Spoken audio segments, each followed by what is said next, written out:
Coulomb's inverse for law, the electrostatic force of attraction or repulsion between two point charge is directly proportional to the product of their magnitude and inversely proportional to the square of distance between them.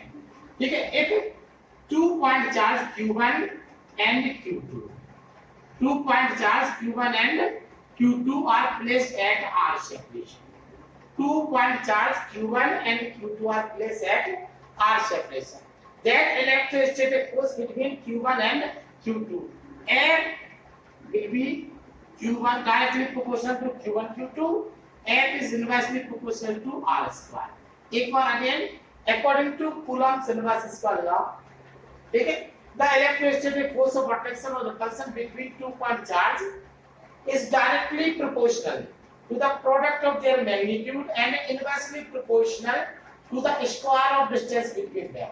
If 2 point charge Q1 and Q2 are placed at R separation, 2 point charge Q1 and Q2 are placed at R separation, then electrostatic force क्या होता है? F will be directly proportional to the Q1 Q2 upon Q1 Q2 and F will be inversely proportional to R square. On combine this, F is proportional to Q1 Q2 upon R square. ठीक है, और इसको बोल सकते हैं F equal to K Q1 Q2 upon R square where K is a proportional constant. Where K is a proportional constant. ठीक है, this is known as, यानी क्या अपन कहते हैं, K is a proportional constant. It is known as electrostatic force constant. क्या कहलाता है? Electrostatic force constant. Value of K depends on the two factors. Number first, any dielectric medium filled between the both the charge and unit of system. कितने factors पर depend करता है? 2 factors का. दोनों जो आपका both the charge के बीच में कौन सा डाइलेक्ट्रिक मीडियम फिल है? कॉटन है, पेपर है, पॉलीथीन है या एनी थर्मोकोल है, एनी इंसुलेटर मीडियम. ठीक है, एक तो इस फैक्टर्स पर डिपेंड करता है. सेकंड, क्या है, किस यूनिट में इसका मेजरमेंट कर रहा है? CGS unit, SI unit, FPFS unit, ये 2 फैक्टर्स पर डिपेंड करता है. देखिए एक बार, electrostatic force of attraction or repulsion between 2 point charge is directly proportional to the product of their magnitude and inversely proportional to the square of distance between them.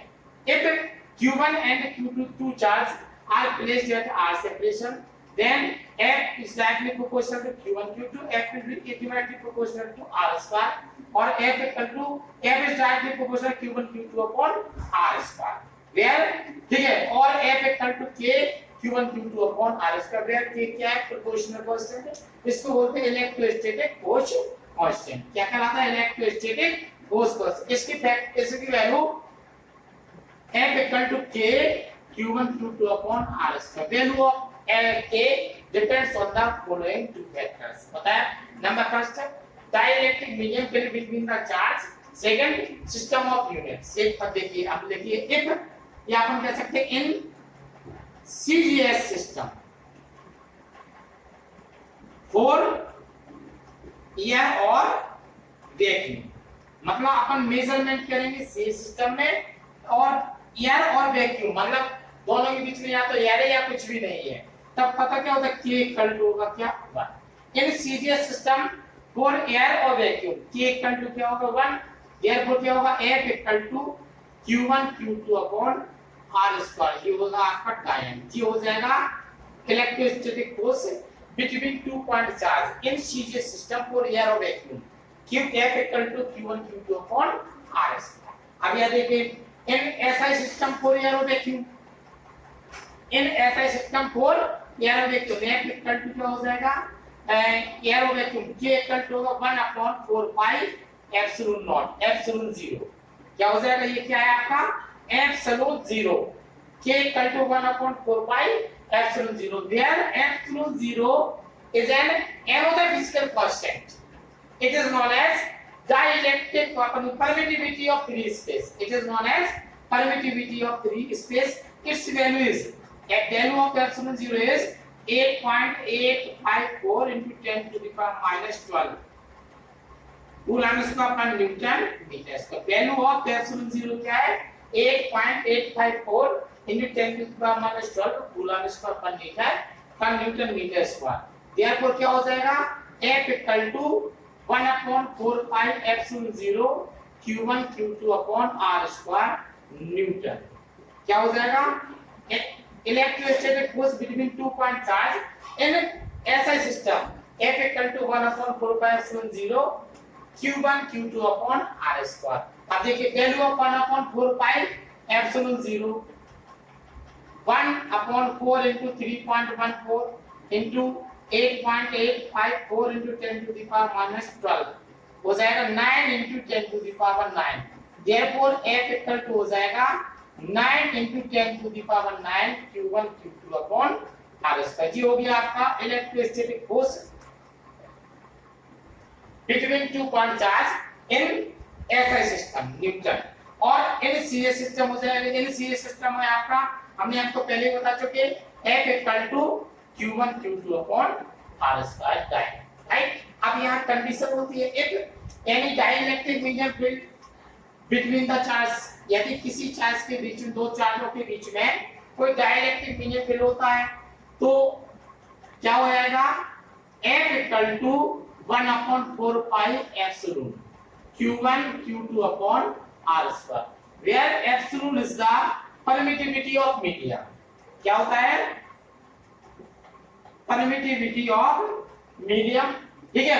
It's value is क्या है epsilon 0 into k where epsilon 0 क्या है permittivity of free space permittivity of medium dielectric constant ठीक है of medium value of epsilon and value of k different for different substance अलग-अलग substance की values में अलग-अलग होती है।